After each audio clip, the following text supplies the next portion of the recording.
무당들이 지배하는 세상 같아요. 무당들이 지배하는 세상 같아요.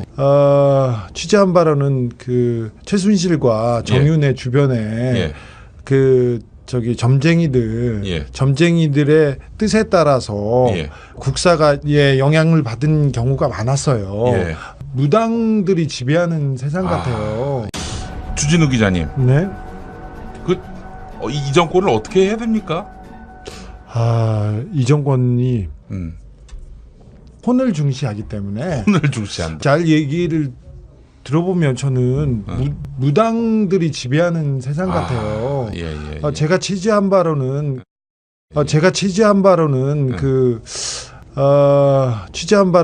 그 최순실과 정윤회 주변에 점쟁이들의 뜻에 따라서 국사가에 영향을 받은 경우가 많았어요.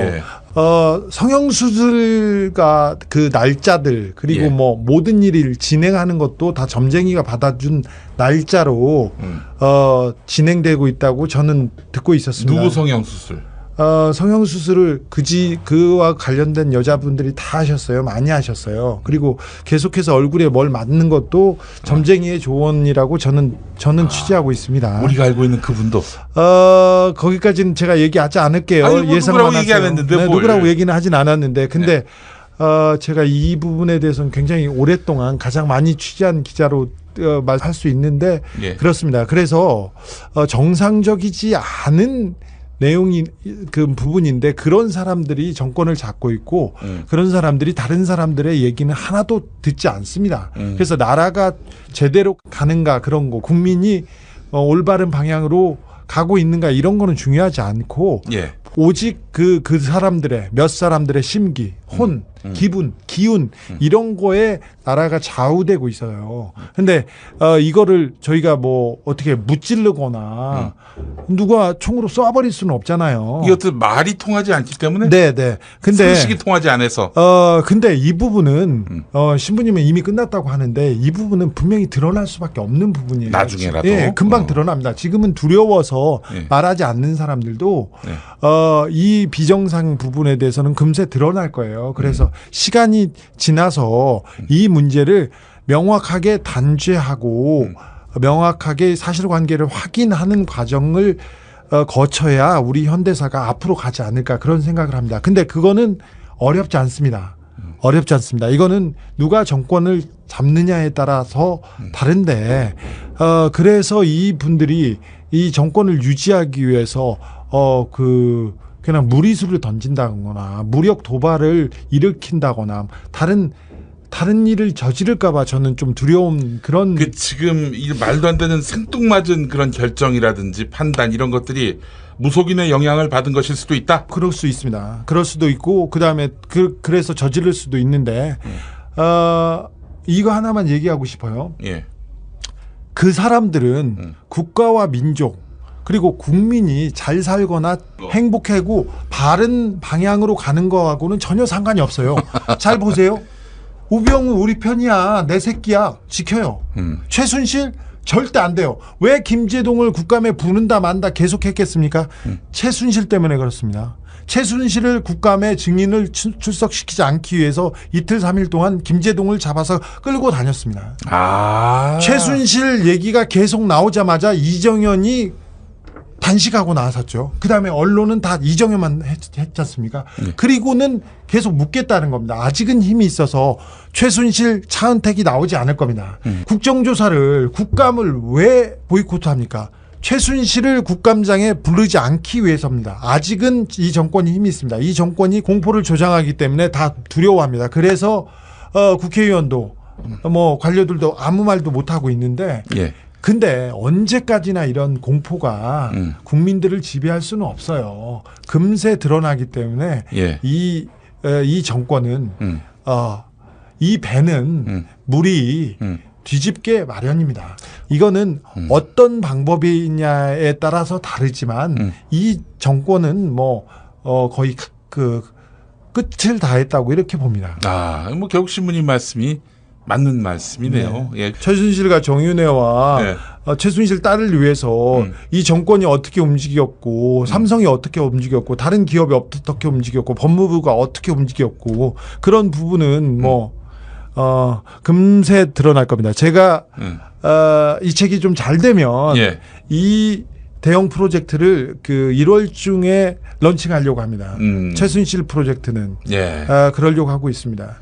이 말씀이 나온 걸 보니까 뭐 상당 부분 취재가 됐다. 취재는 거의 끝났습니다. 취재는 끝났는데 저는 최순실 정윤회 문제에 대해서는 12월쯤 시작하려고 생각했어요. 예. 아직도 정권이 좀 힘이 있고 예. 워낙 그리고 그 이정현 대표가 새누리당 대표가 되면서 그 청와대 직속 체제가 너무 견고해지기 때문에 최순실은 어떻게든 지금은 막을 수 있다고 보고요. 올해 말 내년이 되면 저는 거기는 막을 수 없다고 생각합니다. 이거는 대선 주자들, 새누리당 대선 주자들이 들고 나올 수밖에 없는 그런 구도여서 그런 구도에서 조금 일을 시작하려고 생각했던 건데 지금 나온 것보다는 훨씬 많은 취재가 돼 있습니다. 네. 정윤회는 왜 이혼을 했을까요? 정윤회하고는 사이가 원래 좀 나빴어요. 나빠서 싸우면 한 사람은 후라이팬은 한 사람은 과도를 들고 싸우기도 했었어요.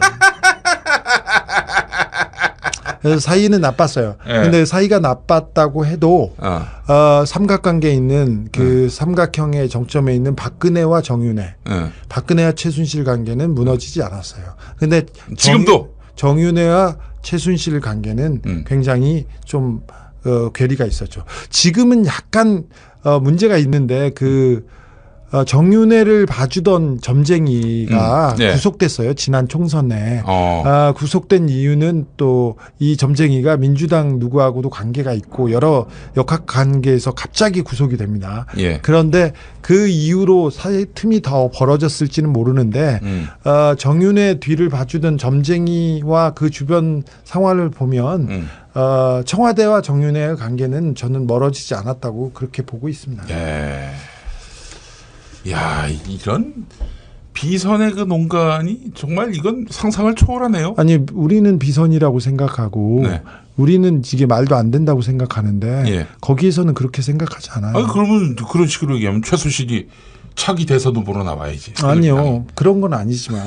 아니, 그게 비선이 아니라면은. 아니, 자기네들은 왜 이렇게.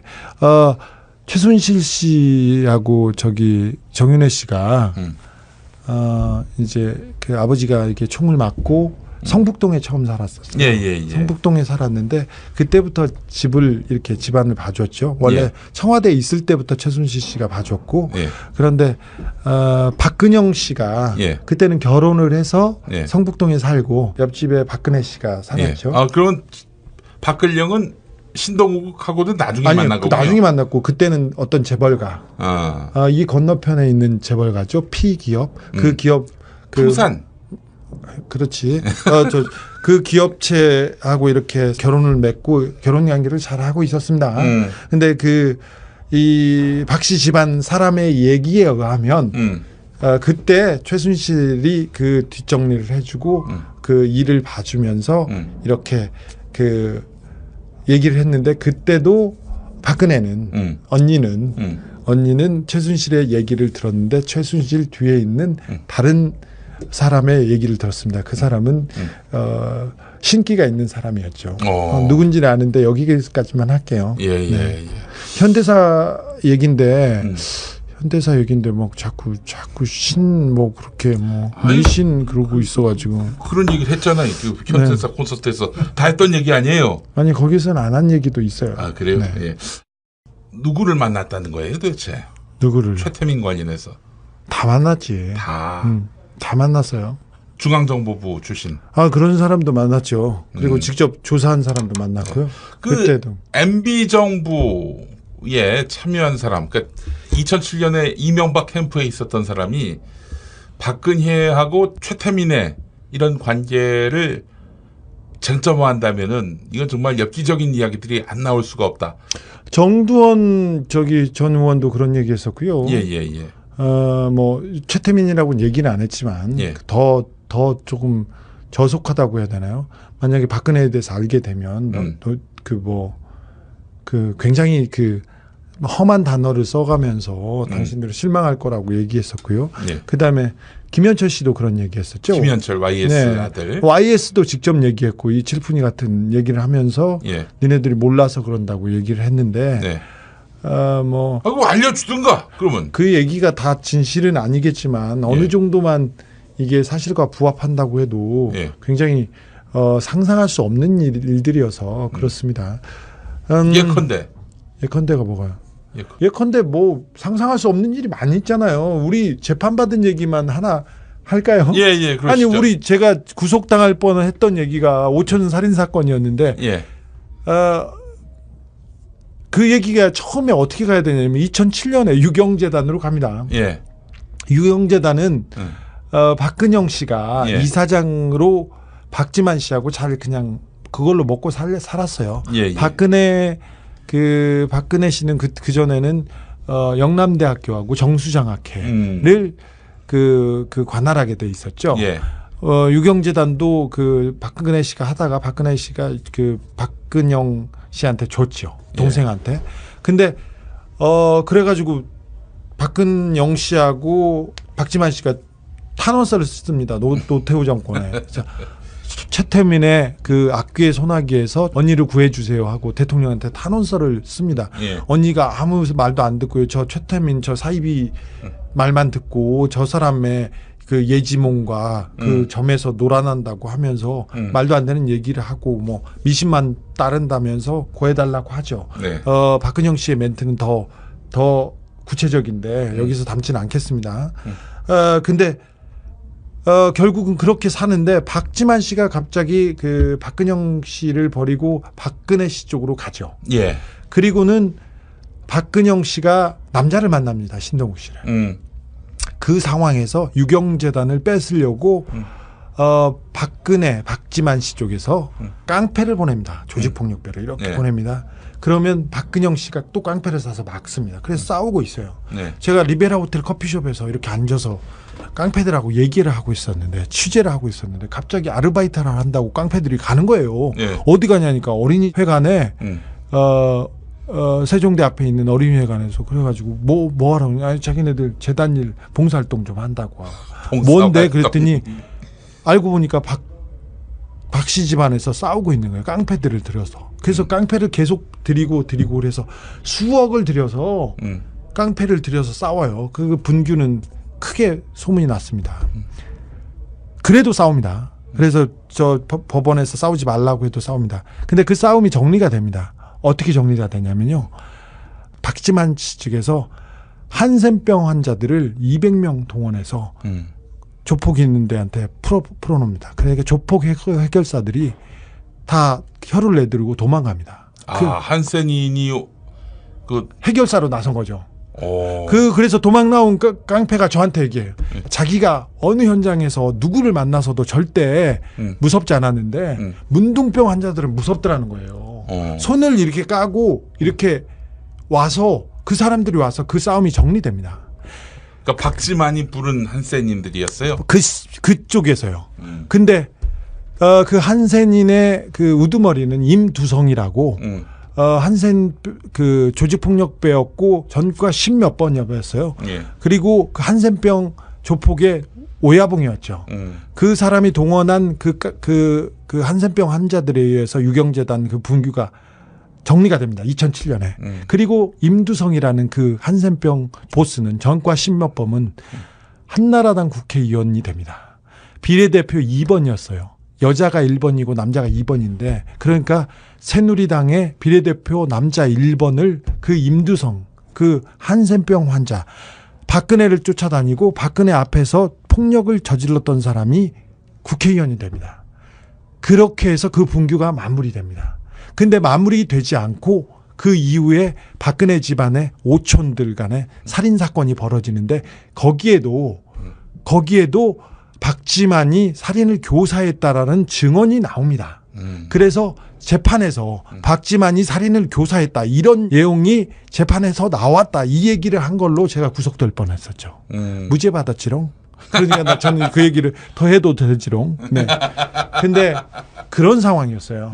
근데 그때도 움직일 때도 그 뒤에도 무속인들이 있어요. 박근영 씨 뒤에도 있고요. 저쪽 쪽에도 있었어요. 정윤회 씨가 7시간 때, 세월의 7시간 때 자기가 너 박근혜하고 있었지, 박근혜 대통령하고 있었지. 그러니까 아니 나는 점쟁이하고 있었는데 다른 점쟁이하고 있었다. 네, 그 동아일보 보도도 나왔어요. 네, 근데 그 점쟁이하고 알리바이가 다 맞지 않았잖아요. 아무튼 점쟁이하고 있었고 굉장히 의지하고 있습니다. 어떤 방법이냐에 따라서 다르지만 이 정권은 뭐 거의 그 끝을 다했다고 이렇게 봅니다. 뭐 결국 신부님 말씀이 맞는 말씀이네요. 네. 예. 최순실과 정윤회와 최순실 딸을 위해서 이 정권이 어떻게 움직였고 삼성이 어떻게 움직였고 다른 기업이 어떻게 움직였고 법무부가 어떻게 움직였고 그런 부분은 뭐 금세 드러날 겁니다. 제가 이 책이 좀 잘 되면 이 대형 프로젝트를 그 1월 중에 런칭하려고 합니다. 최순실 프로젝트는 그러려고 하고 있습니다. 이 말씀이 나온 걸 보니까 뭐 상당 부분 취재가 됐다라고. 취재는 거의 끝났습니다. 취재는 끝났는데 저는 최순실 정윤회 문제에 대해서는 12월쯤 시작하려고 생각했어요. 아직도 정권이 좀 힘이 있고 워낙 그리고 그 이정현 대표가 새누리당 대표가 되면서 그 청와대 직속 체제가 너무 견고해지기 때문에 최순실은 어떻게든 지금은 막을 수 있다고 보고요. 올해 말 내년이 되면 저는 신부님은 이미 끝났다고 하는데 이 부분은 분명히 드러날 수밖에 없는 부분이에요. 나중에라도. 금방 드러납니다. 지금은 두려워서 말하지 않는 사람들도 이 비정상 부분에 대해서는 금세 드러날 거예요. 그래서 시간이 지나서 이 문제를 명확하게 단죄하고 명확하게 사실관계를 확인하는 과정을 거쳐야 우리 현대사가 앞으로 가지 않을까 그런 생각을 합니다. 근데 그거는 어렵지 않습니다. 어렵지 않습니다. 이거는 누가 정권을 잡느냐에 따라서 다른데 그래서 이 분들이 이 정권을 유지하기 위해서 그냥 무리수를 던진다거나 무력 도발을 일으킨다거나 다른 일을 저지를까봐 저는 좀 두려운 그런. 지금 이 말도 안 되는 생뚱맞은 그런 결정이라든지 판단 이런 것들이 무속인의 영향을 받은 것일 수도 있다. 그럴 수 있습니다. 그럴 수도 있고 그다음에 그래서 저지를 수도 있는데 이거 하나만 얘기하고 싶어요. 그 사람들은 국가와 민족 그리고 국민이 잘 살거나 행복해로 진행되고 있다고 저는 듣고 있었습니다. 누구 성형수술? 성형수술을 그와 관련된 여자분들이 다 하셨어요. 많이 하셨어요. 그리고 계속해서 얼굴에 뭘 맞는 것도 점쟁이의 조언이라고 저는 취재하고 있습니다. 우리가 알고 있는 그분도. 거기까지는 제가 얘기하지 않을게요. 뭐 누구라고 얘기 안 했는데 네, 누구라고 얘기는 하진 않았는데 근데 제가 이 부분에 대해서는 굉장히 오랫동안 가장 많이 취재한 기자로 말할 수 있는데 그렇습니다. 그래서 정상적이지 않은 내용이 그 부분인데 그런 사람들이 정권을 잡고 있고 그런 사람들이 다른 사람들의 얘기는 하나도 듣지 않습니다. 그래서 나라가 제대로 가는가 그런 거 국민이 올바른 방향으로 가고 있는가 이런 거는 중요하지 않고 오직 그 사람들의 몇 사람들의 심기, 혼, 기분, 기운 이런 거에 나라가 좌우되고 있어요. 근데 이거를 저희가 뭐 어떻게 무찌르거나 누가 총으로 쏴버릴 수는 없잖아요. 이것도 말이 통하지 않기 때문에. 네. 근데 상식이 통하지 않아서. 근데 이 부분은 무당들이 지배하는 세상 같아요. 무당들이 지배하는 세상 같아요. 취재한 바로는 그 최순실과 정윤회 주변에 점쟁이들의 뜻에 따라서 국사가에 영향을 받은 경우가 많았어요. 무당들이 지배하는 세상 같아요. 주진우 기자님. 네. 이 정권을 어떻게 해야 됩니까? 이 정권이 혼을 중시하기 때문에 혼을 중시한다. 잘 얘기를 들어보면 저는 무당들이 지배하는 세상 같아요. 제가 취재한 바로는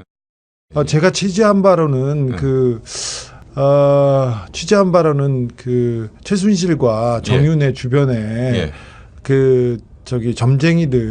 점쟁이들의 뜻에 따라서 국사가에 영향을 받은 경우가 많았어요.